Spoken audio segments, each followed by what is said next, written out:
The big game is fast approaching, but wait, you still haven't got your tickets. You've spent hours searching, but you're still confused about ticket prices. Time to stop searching. Visit ticketcompare.com. We compare ticket prices for all the popular leagues and tournaments for you. We work only with the most trustworthy sites, so you can have peace of mind when buying your tickets. Compare prices, buy tickets, get to the game. Ticketcompare.com. Buying tickets made simple.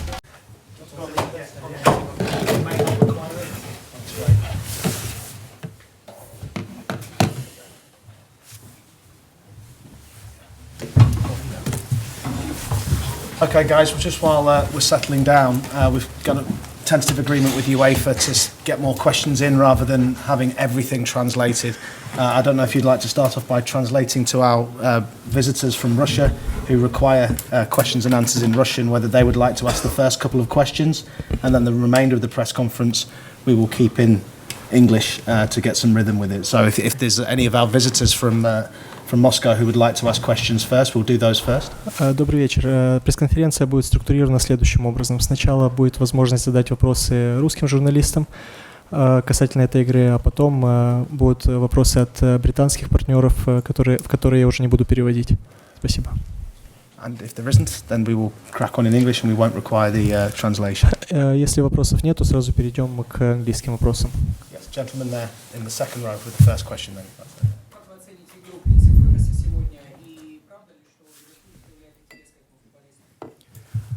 How do you evaluate the game of Quincy Promise today, and is it true that you're interested in this player? Wow. I have nothing to say about players of the other team, to be honest.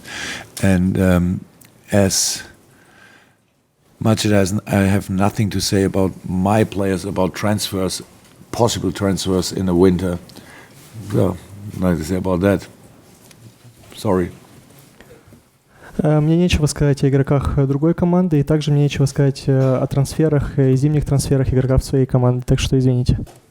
Okay, yes, gentleman on the front. Можно ли назвать этот матч самым простым для Jurgen Kloppa и Еврокубка? Can we call this game as the easiest game for Jurgen Klopp in the European competitions? No, it was not easy. I cannot say how you can name the game, but it was not easy. With my assistants, I was sitting outside when it was 6-0, and actually we were looking at each other and thought, "Wow, how did that happen?"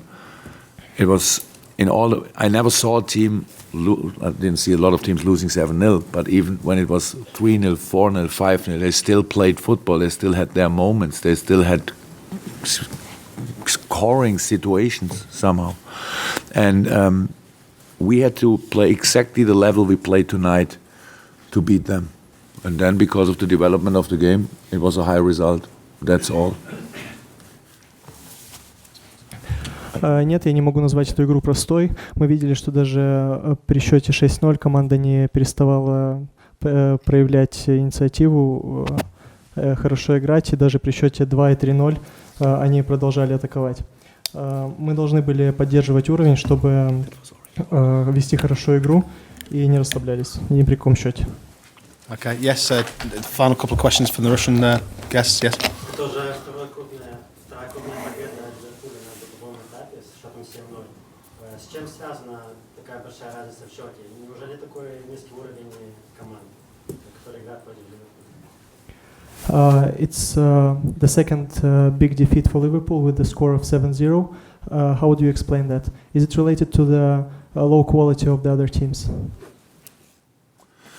No, actually all the games were related to our quality. Because we scored 7 against Maribor, they drew tonight at the same place against Sevilla, which is obviously a very strong side. I love in sport when you really respect the performance of the better team. We've respected after we were the better team tonight, obviously, but it has nothing to do with the non-existing quality of Moscow. They are really strong. They have a good run in the league. They won the last, I don't know how many games. They have still a chance to qualify again for the Champions League in Russia. So it was about us in the games. I said it before the game, we deserved this final with all the good performances and the not that good results. And now we were ready. Obviously, we were ready tonight. I'm really happy about that. That's cool.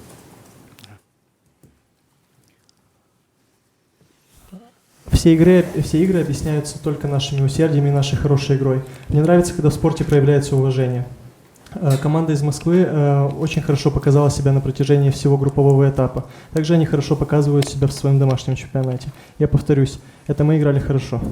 Okay, these next questions won't require translation. I will ask it again if any of our guests would like anything that's translated. So, Fraser, are you going to just have a couple and then I'll go around the room, okay? 2-1 tonight, fantastic, Jurgen, but to finish top of the group as well, how important is that for you? Oh, we knew that before the game, that if we will win, we are top of the group. So that's not now the biggest surprise. But I think it's really strange this year in the group, in the different group stages and the different groups. A lot of really strong teams. And last 16 Champions League, they are only strong sides. But this year it's quite special. I don't think that you can face really often Bayern Munich and Real Madrid in this in the last 16 if you win the group. So. But and Juve and all the others, so that's quite interesting. But Antonio Conte said it yesterday. There are no easy opponents, and I don't think anybody is happy when they get us in the draw. So we will not be happy in a moment when we see who we will face in the next round. But we will be ready. That's for sure. Obviously, terrific performance ahead of what's a really important game of the weekend. That sets things up very nicely for the derby match, doesn't it? Yeah, when we come to the little shadow of the night that Alberto Moreno had to needed to get substituted. It was a strange situation. He's a tough guy. If he cannot continue the game, then we should consider it could be something serious. In the treatment room, then he was a little bit more positive, so maybe we are lucky and it's not too serious. We will see. Yes, because we need all the boys. We need all the boys for the next few weeks, but especially in this week for the next game on Sunday. So we have to show that we showed tonight that we learned from a mistake we made in Seville. Now we have to show that we learned from a mistake we made after Maribor. When we face Tottenham, we will be ready again on Sunday, and if the crowd is ready to help us, would it be nice again? Okay, I'm going to go Graham, Steve. Any more indications from the UK journalists? Give us a shout during these questions, but Graham first, if that's okay. Yeah, you mentioned before about the level that you played at tonight. How would you compare that level with the other performances that you've managed at Liverpool Football Club? One of the better ones. No. Well, I don't care, to be honest. I can easily enjoy a game like this without thinking about when did I see a game like this already. It was not often the case, of course, but that's for me not too important. It's just, I think the boys showed really that they, after 3-0, there was a little moment. We are human beings, so that's normal. And you saw immediately what happens if you play a little bit less compact, how good they can be. But then we came out of half-time and scored again. Fantastic goals, unbelievable nice goals. And this is a moment. We should not think that it will be like this now from now on until the end of the entire life, I don't know. So there will be difficult moments, but for tonight, it was nice. Okay, Steve, then Paul, and then gentleman in the second row. Steve first. Jurgen, it's been a lean few years for English clubs in the Champions League. 4 of top the group this year, 5 gone through, which is a record. No, as well. How do you explain the sort of revival of English clubs, or in your opinion, is it sort of squad depth or finances, or what do you think? I could not be less interested, to be honest, in the other teams we are in. But it's quality, I think. So all the teams in the Champions League have really strong teams, strong squads. So we will see where this will lead to. But that's a fact.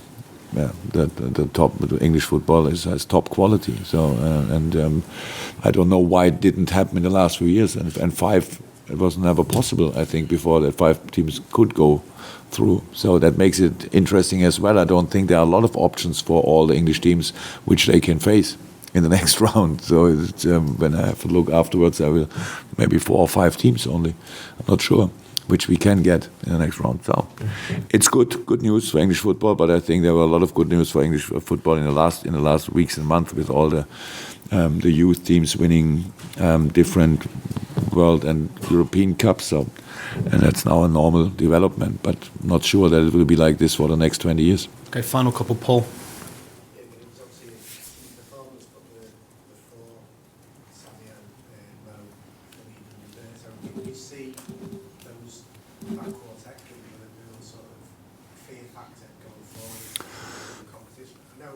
If we perform like this tonight in these moments, if we are that clinical like tonight, yes, but we had with the same players already situations where we were in the same situation, but we didn't score, and then it's not that we talk like this about them. It's not a criticism about the past. It's only if they perform like this, that's obviously a threat, 100%. I mean, if you see then how Dom Solanke performed in Stoke, and if you see then how Daniel Sturridge performed tonight when he came on, he could have scored 2 or 3. He made a goal, what a fantastic pass for Sadio. So, yes, that's good. But if we don't work, and I could have made 3 or 4 different lineups only in midfield. So, for the moment, just now, if Alberto is out, if he's out for a few games, I don't know, then of course we have Robbo, and of course we have Millie. That's all good, but we need the players, all of them. We need freshness, and I can imagine that tomorrow somebody will make a story of Jordan Henderson, captain, was not involved. I have to make hard decisions. So, and for tonight it was like this. There was nothing. Handel will play the next game 100%. So, and he could have started tonight, but we had to make a decision, and that's what we did. And then when it works out, then everything is good. If not, then we ride it. You ride it, and the other way around. That's how life is. Conscious you're losing your voice. Gentlemen there in the second round. Entschuldigung. Sorry. Yes, on a similar theme, that kind of attacking lineup that with three strikers and Coutinho behind. Is that something that works better in the Champions League, or is that something that is it too attacking for the Premier League? We had not 3 strikers and Coutinho behind. That was the Sky lineup before the game. We played 4-4-1-1. BT, sorry. He didn't play. No, they were proper midfielders tonight. They had to play as midfielders. They had to defend. Phil and Sadio, that's why we changed the system. I wanted to have a clear structure. So, and then having Roberto running everywhere and more between the lines. So that was actually the idea. And it was, I know, but I thought, and I said it before the game, the best way not to lose is to win. So, and that's what we tried. And I said, we tried it like this. If you try to do it in a very deep defending way, with our counter-attacking opportunities, it can work as well. But we tried it this way. And I don't think that Champions League is easier than Premier League. Well, of course, if you play United, if you play, and the weekend will be different already. We will have to ball much more at the weekend for sure. And but it's not too offensive, it's not too defensive. If the approach is not a thing, it's what we do with it. That's it. Okay, and just finally, if any final questions from our guests from Moscow that they have, which we'll translate, or is everybody happy with, our visitors happy with the content they've got from this press conference? Если есть еще вопросы из России, задавайте, пожалуйста. Oh, wonderful, thank you. Safe trip back to our visitors. Спасибо. Yes, Bye. Personally, we can take